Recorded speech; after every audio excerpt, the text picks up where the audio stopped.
ភាសាអង់គ្លេសគឺរីករាយ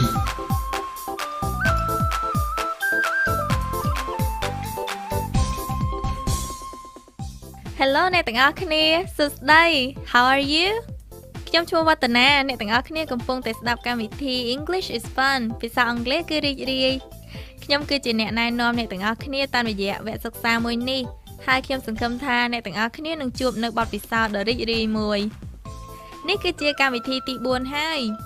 4ជាភាសាអង់គ្លេសគឺចាគឺ for តាំងពីដំបូងនៃវគ្គសិក្សាយើងបានជួបថមរួចមកហើយ Hello Vatana. Hello Tom. How are you? Great, thanks.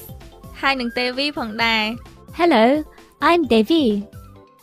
ថមមកពីប្រទេសអង់គ្លេសគាត់គឺជាមនុស្សចំណូលថ្មីនៅក្នុងប្រទេសកម្ពុជាឯ Devi គឺជាមិត្តភ័ក្តិជនជាតិខ្មែររបស់គាត់ដែលជាអ្នកនិយាយភាសាអង់គ្លេសបានយ៉ាងស្ទាត់ហើយក៏ជាអ្នកណែនាំគាត់អំពីប្រទេសកម្ពុជាដែរកន្លងមកយើងបានរៀនអំពីការសួររកឈ្មោះរបស់មនុស្សផ្សេងៗ Hello. Hi, What's your name? I'm Devi. What's your name? I'm Tom. ហើយក៏បានសួរពីទីកន្លែងដែលពួកគេមកដែរ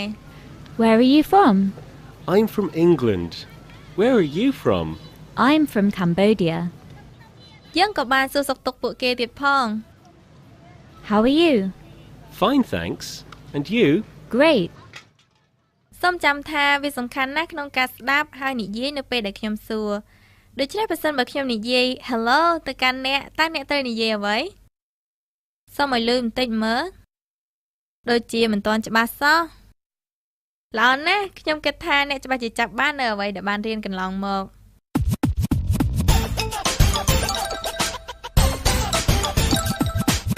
English is fun. ផ្ដើមសិក្សា Learn អញ្ចឹងតើយើងនឹងទៅរៀនអំពីអ្វីនៅថ្ងៃនេះតាំងពីដើមមកយើងបានជជែកតែអំពីខ្ញុំហើយនិងអ្នកយើងបានចង់កាត់ពាក្យ I ខ្ញុំនិង you អ្នកពាក្យថាគាត់ឬនាងនិយាយយ៉ាងម៉េចទៅថ្ងៃនេះយើងនឹងសិក្សាពីពាក្យទាំងនេះឧបមាថា Tom និង Devi អង្គុយជិតគ្នាមើលរូបថតនៅក្នុងរូបថតនេះមានមិត្តរបស់ Devi 2នាក់គឺ T និងស្រី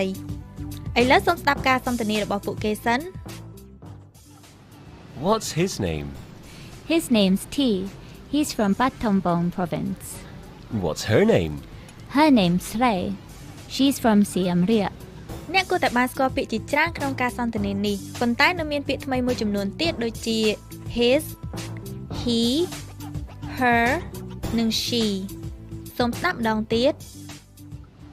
What's his name? His name's T. He's from Battambang province.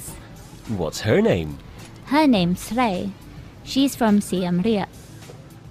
ឥឡូវខ្ញុំសូមពន្យល់ថាតើវាមានន័យដូចម្ដេច Learn ផ្ដើមសិក្សា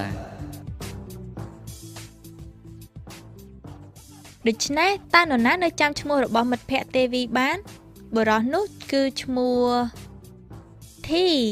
ហើយនារីនោះគឺឈ្មោះនាងឈ្មោះស្រី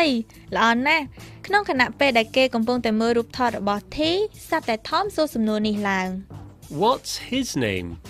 ស្ដាប់ទៅហាក់ដូចជាស្រដៀងនឹងសំណួរថា What's your name តើមានអ្វីខុសគ្នាទេ What's your name? What's his name? ពិតជាខុសគ្នាគឺពាក្យ his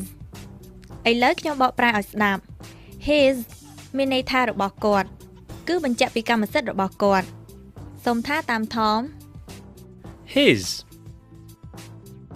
What's his name? កុំភ្លេចបញ្ចេញសំឡេង បន្ទាប់ពី what ផង What's his name? ហើយចម្លើយគឺ His name's T. ឥឡូវបើសិនបើអ្នកចង់និយាយថារបស់នាងបញ្ជាក់ពីកម្មសិទ្ធិរបស់នាងតើត្រូវប្រើពាក្យអ្វីសូមស្ដាប់ What's her name? តើស្ដាប់ឮទេល្អណាស់គឺ her សូមថាតាម Tom និង Devi Her. What's her name? Her name's Srey. អស្ចារ្យណាស់ឥឡូវសូមអនុវត្តពាក្យពីរទៀត he និង she he គឺគាត់ she គឺនាង he, she, សូមធ្វើការកត់សម្គាល់បន្តិចធ្វើយ៉ាងណាបានជា he និង she คล้ายទៅជា his និង she's នេះគឺជាទម្រង់កាត់របស់ he is និង she is ប្រែថាគាត់គឺនិងនាងគឺសូមបន្តថាតាមទេវី he's from Battambang province. She's from Siem Reap. ធ្វើបានល្អណាស់ពេលនេះអ្នកអាចនិយាយអំពីខ្លួនឯងនិងអ្នកផ្សេងបានហើយណា What's his name? His name's T. He's from Battambang province. What's her name? Her name's Ray. She's from Siem Reap.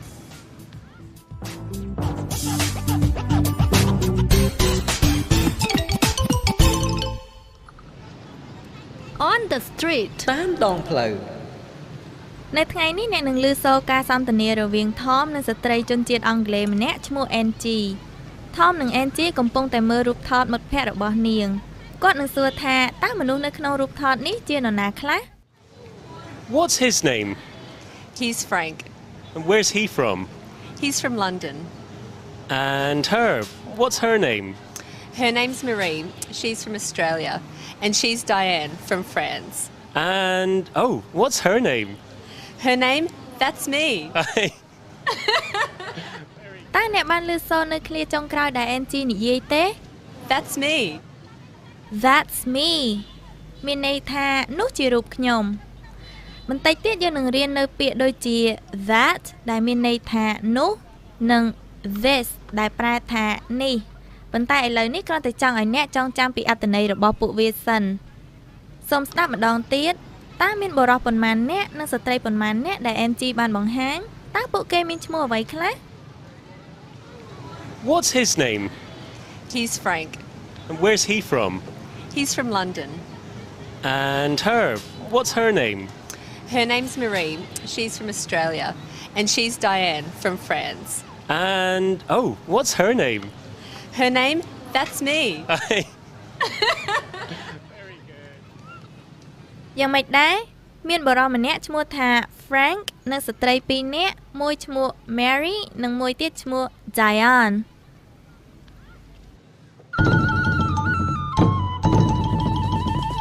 English is fun.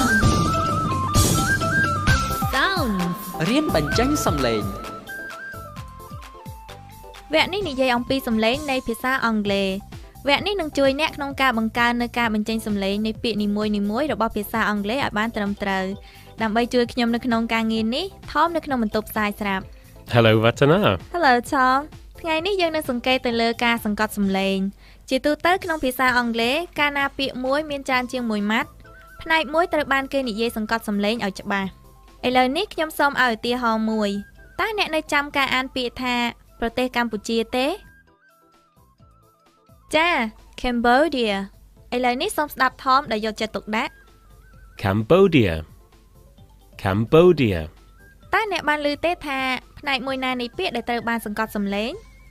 Cambodia. គឺនៅចំផ្នែកកណ្ដាលនៃពាក្យតែម្ដង Cambodia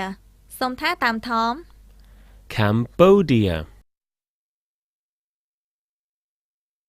ប្រសិនបើអ្នកសង្កត់ផ្នែកផ្សេងនៃពាក្យដូចជា Cambodia. ឬក៏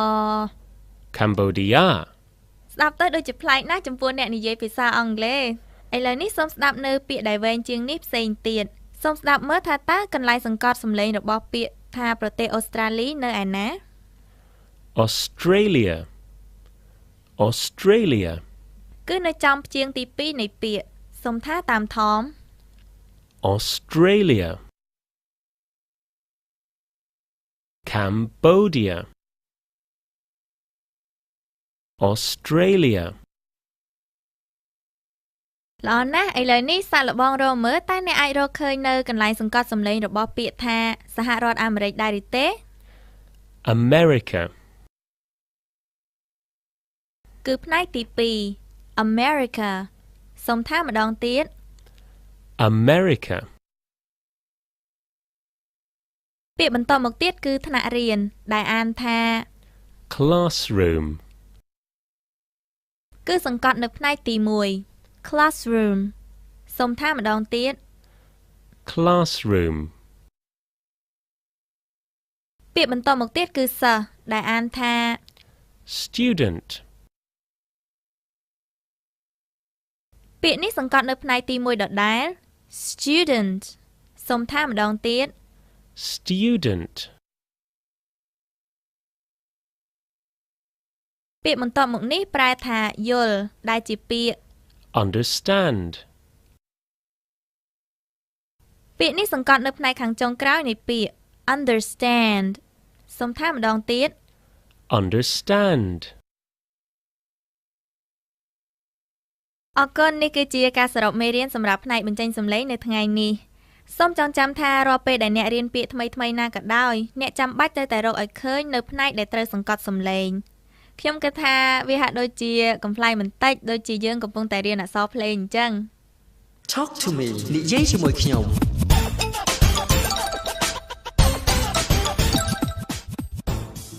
What's his name? His name's T. He's from Battambang province. What's her name? Her name's Ray. She's from Siem Reap. ចានៅពេលនេះគឺជាពេលដែលអ្នកទាំងអស់គ្នាត្រូវរំលឹកឡើងវិញនៅអ្វីដែលបានរៀននៅក្នុងថ្ងៃនេះខ្ញុំនឹងនិយាយជាភាសាខ្មែរហើយអ្នកទាំងអស់គ្នានឹងនិយាយជាភាសាអង់គ្លេសបន្ទាប់មកទេវីនឹងនិយាយឃ្លាដែលត្រឹមត្រូវសម្រាប់ឲ្យអ្នកទាំងអស់គ្នាថាតាមគាត់សូមត្រៀមខ្លួនពាក្យថាខ្ញុំតើភាសាអង់គ្លេសនិយាយថាម៉េច I. ពាក្យថាខ្ញុំនិងរបស់ខ្ញុំ I. My. អ្នករបស់អ្នក You. Your. ពាក្យថាគាត់របស់គាត់ He. His. ចុះចំណែកនាងរបស់នាង She. Her.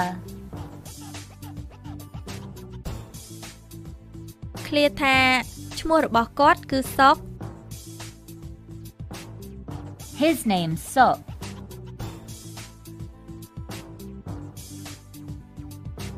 ចុះឃ្លាថានាងមកពីប្រទេសបារាំងវិញ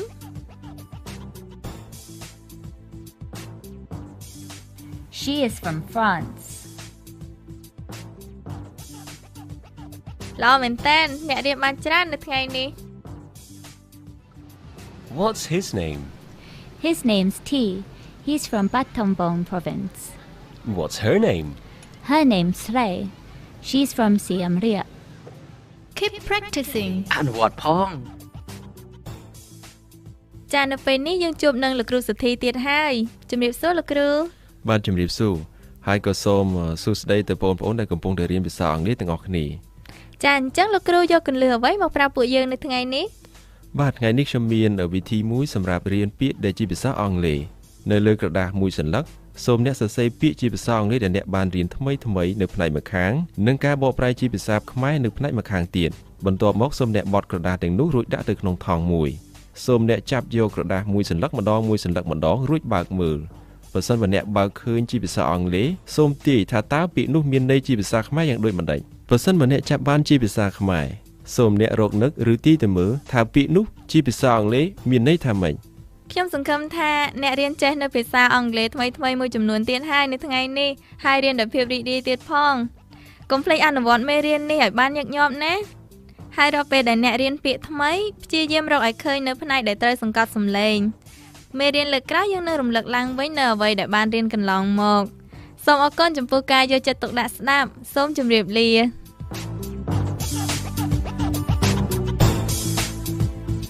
ភាសាអង់គ្លេសគឺរីករាយផលិតដោយ BBC Learning English តាមរយៈអង្គការ BBC World Service Trust និងឧបត្ថម្ភថវិកាដោយមូលនិធិជប៉ុនសហការជាមួយនឹងអង្គការមណ្ឌលគាំទ្រការអប់រំ Kizona